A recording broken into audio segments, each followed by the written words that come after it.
Don Juan Matus aparece en los libros de Carlos Castaneda como un chamán indígena del norte de México. Es una figura controvertida porque no sabemos si fue una persona real o un personaje creado para expresar determinadas ideas, y esa discusión lleva décadas abierta. Este vídeo no va a resolver esa cuestión. Cuando termine, probablemente seguirás dudando de si Don Juan existió o fue una invención de Castaneda. En El lado activo del infinito, Don Juan, o Castaneda a través de su voz, habla de problemas muy reconocibles para cualquiera. El diálogo interno que no se detiene, la necesidad constante de explicarnos, la sensación de estar siempre reaccionando en lugar de decidir. Habla también de disciplina, pero no como esfuerzo permanente ni como fuerza de voluntad, sino como la capacidad de mantenerse firme cuando la vida no coincide con lo que uno esperaba. Una idea central del libro es la revisión de la propia vida, un recuento que no es psicológico ni terapéutico. Se trata de recordar los hechos que realmente nos marcaron para ver con claridad qué decisiones tomamos y cuáles evitamos. Don Juan insiste en algo incómodo.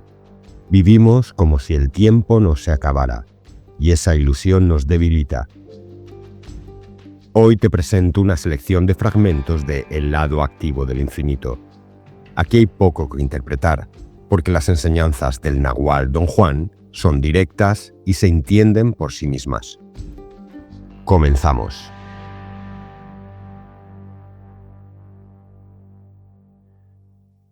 Soy Juan Matus. Ese es mi nombre, y lo articulo porque con él estoy haciendo un puente para que cruces a donde yo estoy. Soy chamán.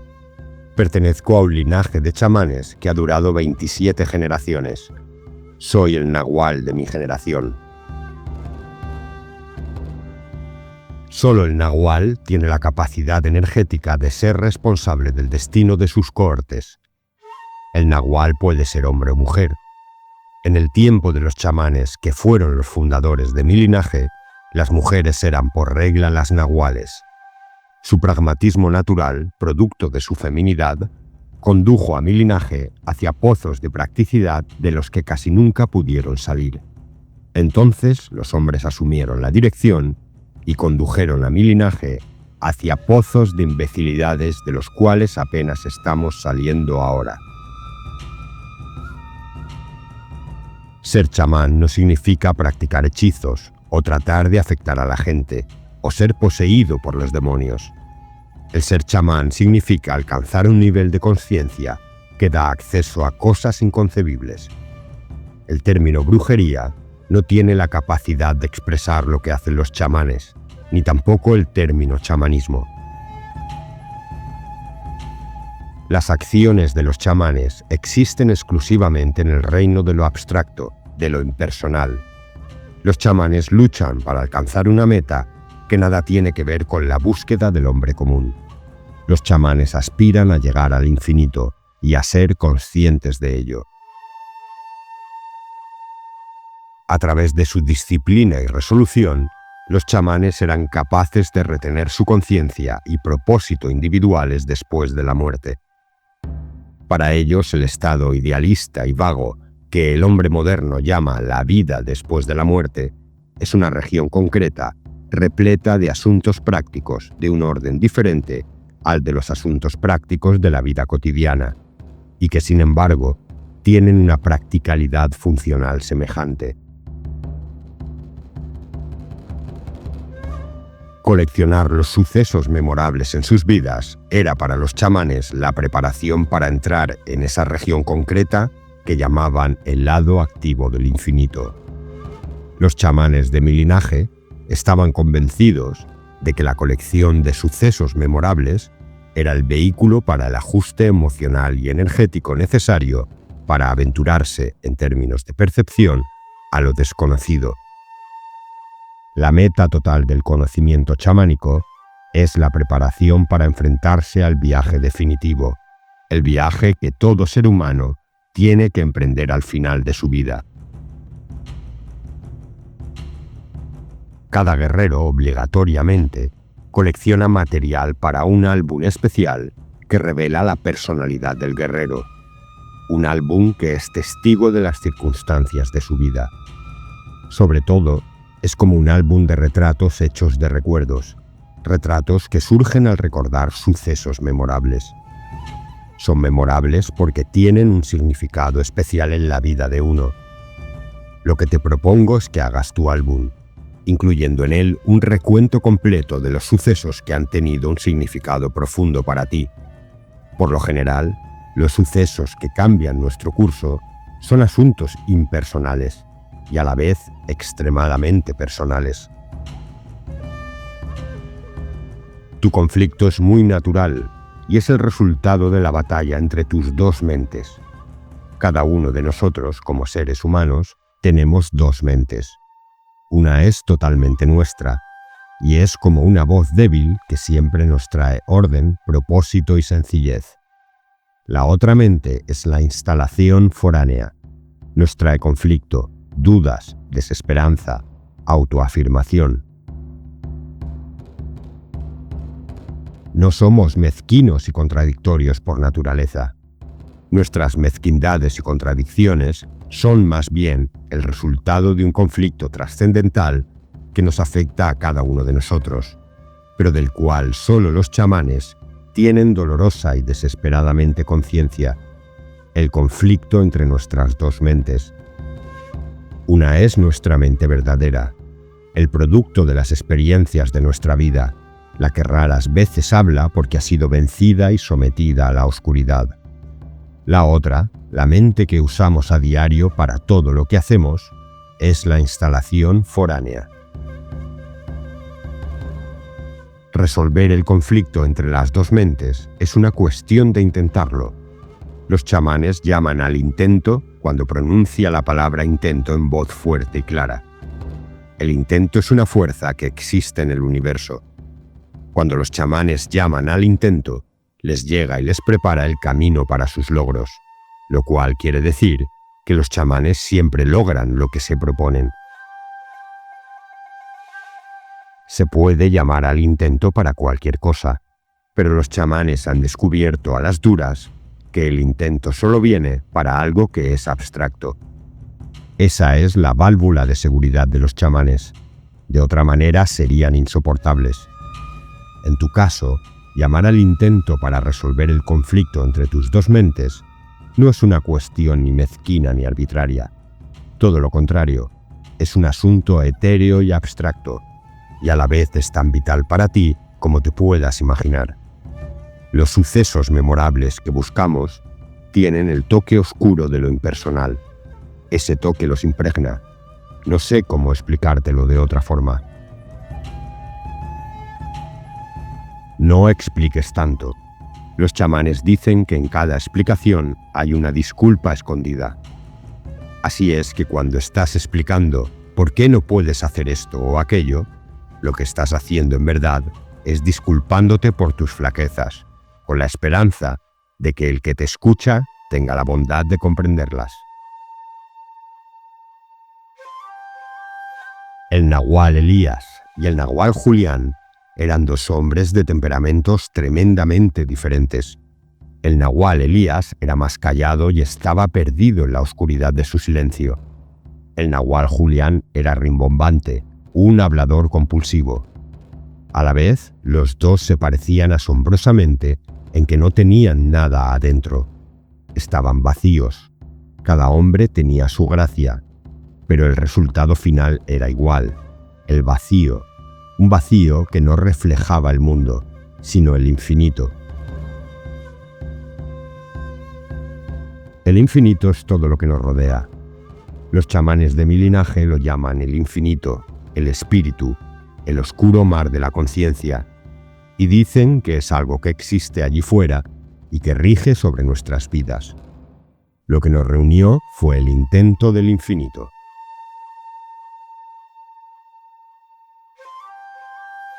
Es imposible determinar lo que es este intento del infinito. Sin embargo, está allí, tan palpable como tú y yo. Los chamanes dicen que es un temblor en el aire. La ventaja de los chamanes es el saber que existe el temblor en el aire y asentir a él sin más. Para los chamanes no hay cavilaciones, preguntas ni especulaciones. Saben que todo lo que tienen es la posibilidad de unirse con el intento del infinito y lo hacen. Estar alerta no significa ser vigilante. Para los chamanes, el estar alerta es estar consciente de la tela del mundo cotidiano que parece extraña a la interacción del momento. Los chamanes de tiempos antiguos creían que hay tristeza en el universo, como una fuerza, una condición como la luz, como el intento, y que esa fuerza perenne actúa sobre todo en los chamanes porque ya no tienen escudos de defensa. Ya no pueden esconderse detrás de sus amigos o de sus estudios. Ya no pueden esconderse detrás del amor o del odio, o la felicidad o la desgracia. No pueden esconderse detrás de nada. La condición de los chamanes es que la tristeza para ellos es abstracta. No viene de codiciar o de necesitar algo o de la importancia personal. No viene del yo, viene del infinito. El silencio interno es un estado peculiar de ser en que los pensamientos se cancelan y uno puede funcionar a un nivel distinto al de la conciencia cotidiana. El silencio interno consiste en suspender el diálogo interno, el compañero perenne del pensamiento, y debido a eso, es un estado de profunda quietud. Los antiguos chamanes le llamaron silencio interno porque es un estado en el cual la percepción no depende de los sentidos. Lo que funciona durante el silencio interno es otra facultad que posee el hombre, una facultad que hace de él un ser mágico, la misma facultad que ha sido restringida, no por el hombre mismo, sino por una influencia extranjera. Cada individuo tenía un umbral diferente de silencio interno en cuanto a tiempo, es decir, que el silencio interno debe ser mantenido por cada uno de nosotros durante el periodo de tiempo de nuestro umbral específico antes de que funcione. El silencio interno funciona desde el momento en que empiezas a acumularlo. Los chamanes andaban detrás del dramático resultado final, el de alcanzar ese umbral individual de silencio. Algunos practicantes muy talentosos necesitan solo unos cuantos minutos de silencio para llegar a esa codiciada meta. Otros menos talentosos necesitan largos periodos de silencio, quizás más de una hora de quietud completa antes de llegar al resultado tan deseado. El resultado deseado es lo que los antiguos chamanes llamaban detener el mundo, el momento en que todo lo que nos rodea cesa de ser lo que siempre ha sido.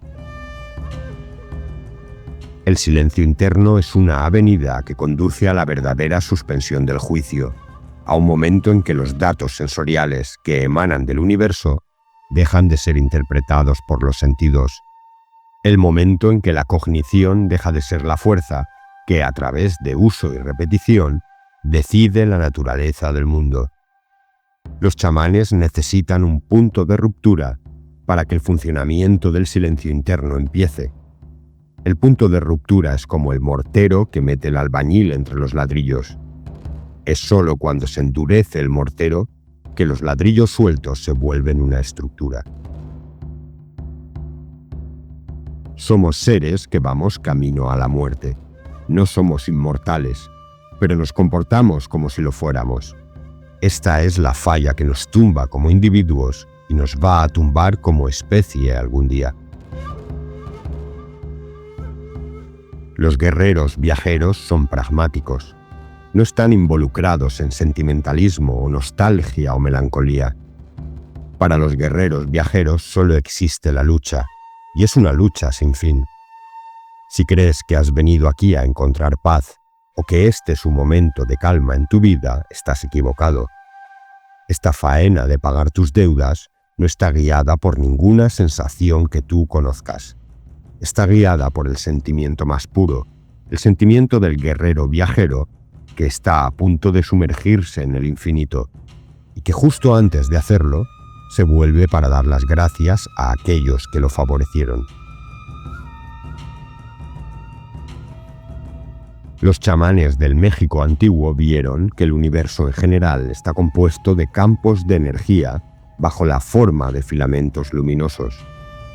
Estos campos de energía se configuran en corrientes de fibras luminosas, torrentes que son fuerzas constantes, perennes en el universo. Y la corriente o torrente de filamentos que se relaciona con la recapitulación fue nombrada por aquellos chamanes el oscuro mar de la conciencia y también el águila. Descubrieron que cada criatura del universo está atada al oscuro mar de la conciencia por un punto redondo de luminosidad que era aparente cuando esas criaturas eran percibidas como energía. Sobre ese punto de luminosidad, que los chamanes del México antiguo llamaron el punto de encaje, la percepción se encaja a través de un aspecto misterioso del oscuro mar de la conciencia. Bajo la forma de filamentos luminosos, billones de campos energéticos del universo en general convergen y atraviesan el punto de encaje de los seres humanos. Estos campos energéticos se convierten en data sensorial, y esta data sensorial se interpreta y es percibida como el mundo que conocemos. Lo que convierte las fibras luminosas en data sensorial es el oscuro mar de la conciencia. Los chamanes ven esta transformación y la llaman el resplandor de la conciencia, un brillo que se extiende como nimbo alrededor del punto de encaje. Lo que en los organismos llamamos sentidos no son más que grados de conciencia. Si aceptamos que los sentidos son el oscuro mar de la conciencia, tenemos que admitir que la interpretación que los sentidos hacen de la data sensorial es también el oscuro mar de la conciencia. El enfrentar el mundo que nos rodea bajo las condiciones que lo hacemos es el resultado del sistema de interpretación de la humanidad, con el cual todo ser humano está provisto. Todo organismo que existe debe tener un sistema de interpretación que le permita funcionar en su medio. Los chamanes vieron que al momento de la muerte, el oscuro mar de la conciencia tragaba, por así decirlo, la conciencia de las criaturas vivas a través del punto de encaje. También vieron que el oscuro mar de la conciencia tenía un momento de vacilación al enfrentarse con chamanes que habían hecho un recuento de sus vidas. Sin saberlo, algunos habían hecho ese recuento tan minuciosamente que el oscuro mar de la conciencia tomaba la conciencia de sus experiencias de vida, pero no tocaba su fuerza vital. Los chamanes habían descubierto una verdad gigantesca acerca de las fuerzas del universo. El oscuro mar de la conciencia solo quiere nuestras experiencias de vida, no nuestra fuerza vital. El mundo no se nos viene encima directamente. La descripción del mundo siempre está en el medio. Así pues, hablando con propiedad, siempre estamos a un paso de distancia y nuestra vivencia del mundo es siempre un recuerdo de la experiencia. Estamos eternamente recordando el instante que acaba de suceder, el que acaba de pasar. Recordamos, recordamos, recordamos. Eso que tú llamas mente no es tu mente. Los chamanes están convencidos de que nuestra mente es algo ajeno que ha sido colocado en cada uno de nosotros. Acéptalo por el momento, sin más explicaciones acerca de quiénes la pusieron en nosotros o cómo la pusieron. El gran truco de esos chamanes de la antigüedad fue agobiar sus mentes con disciplina.